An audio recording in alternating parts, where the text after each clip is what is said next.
This is the lab titled Lab Stoichiometry of a Reaction, Calculating Moles and Grams. I might have called it the Aluminum and Copper Chloride Lab, which is common. So this is a lab where we start with a beaker and we add 1 to 2 grams. So this is at 28.4. So I need to add a little bit more to that. Which can you see? Sorry. I need to check the video. 29.1. I got to get a little bit more in there. 29.4. Remember, we started at 28.4. And so, mess this up again. We can fix this.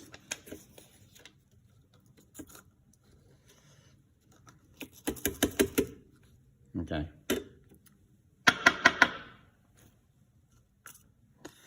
So my mass at the beginning, 28.43. My mass after I add stuff, 29.43. Somehow I got exactly 1 gram in there. All right, next, using a 10 milliliter beaker, I need to add some water, preferably distilled water. But honestly, all the distilled water is gone.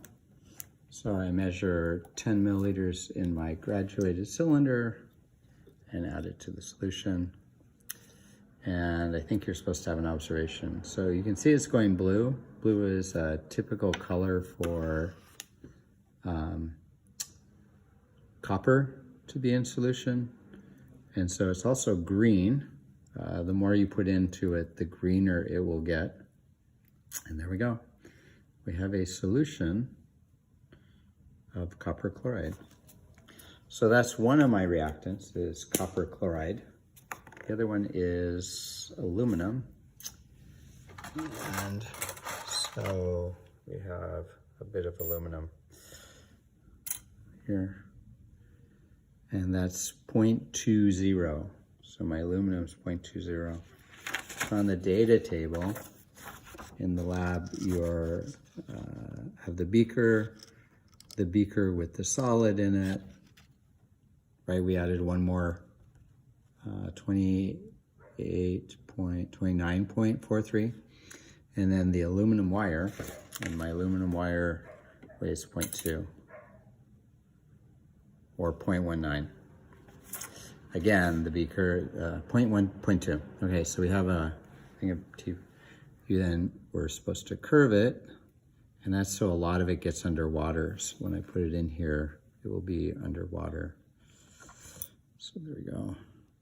Push it down a little bit. Now it's in water. Now you're supposed to observe the reaction. So hoping my camera will focus. So we see some bubbles. Some people made solutions that were very, very dense, and they bubbled a lot, and they fizzed, and they got very warm. I don't know how warm this one will get. And what's happening on here, let's just take this up for a little bit, is you're starting to get a coating on there. And you weren't supposed to touch it, because we don't want any of that coating to fall off on the bottom. And it looks like I have a little bit doing it. So you just leave this like that, and then the reaction takes place. So when the reaction takes place, you get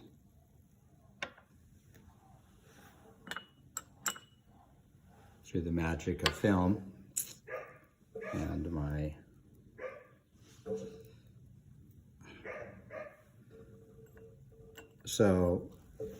this is what the reaction, this is a greener solution than what I had. This solution will continue to build up the coating, and eventually you'll get a nice coating on there. And so at the end of 8 minutes, you pull it out, and you have a piece of paper. So my piece of paper weighs 0.93 grams. And then what you do is you push the copper onto the paper.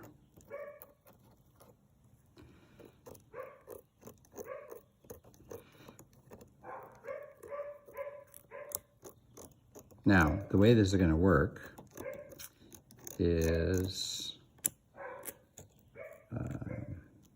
I'm not going to actually finish this because I finished it before, because the next thing you do, once you get all the paper on there, and I didn't get it all. After you get it all on there, you have to move it off and let it dry. So I've been letting some air dry. So here is, oops, oh, there you go. So the aluminum has lost mass. So remember it was about 0.2, and now it's somewhere, so it's 0.14. So this is what the reaction did. Sorry, I can touch aluminum, so hold on. You can touch copper too. So see, it's gotten much thinner. So I've used up the aluminum to make my copper, and that's happening here. And it's surprising that it's still happening because we get a coating, right? So the copper can't get to the aluminum to continue the reaction, but the coating's porous, and so there's still a little bit of reaction happening, and the crystals are building out from the center. So back to my earlier prepared substance. So here's what the copper looks like that I scraped off, and I let it dry, and I moved it off and let it dry. I probably could let a little bit more water disappear. You can see I have some wet spots here. And we weigh this.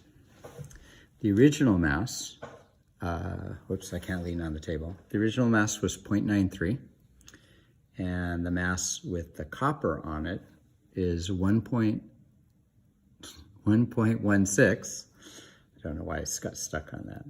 And that copper is the copper that's leaving the solution and going onto the wire.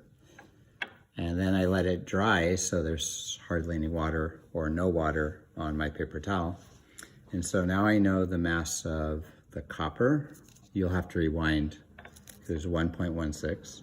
I know the mass of the aluminum, from which I took a lot of from which the reaction took place. By the way, the aluminum is inside the solution now, as an ion, not as a metal. And that's it. You have a bunch of mole kind of calculations to do, and I can't think of anything else.